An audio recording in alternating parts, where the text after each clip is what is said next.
This one's called Suicidal Man. Listen. I had a conversation with a suicidal man. He was talking on some issues that you wouldn't understand. I only heard his voice, never seen his face. And every Sunday he sing Amazing Grace. And every time he sang it gave me the chills. The nurse came every day and gave him some pills. He used to tell me that he didn't want to take them, but they made him feel better. He was mentally ill. 10 years in, still got 15 with life.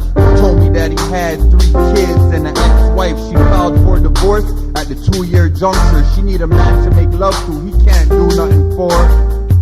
Plus she convinced his sons not to love their father. Been 5 years since the dude seen his youngest daughter. He told me when she died it really tore his soul. She was a heroin addict and she overdosed. A real sad story he was telling. Couldn't go to the funeral, the feds wouldn't let him.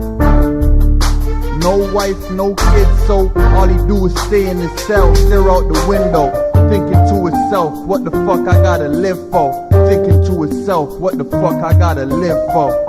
Then he asked me, what the fuck I gotta live for? They found him in his cell, face down with a slit throat. I had a conversation with a suicidal man.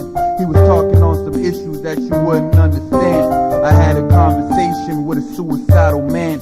They found him in his cell, face down with a slit throat.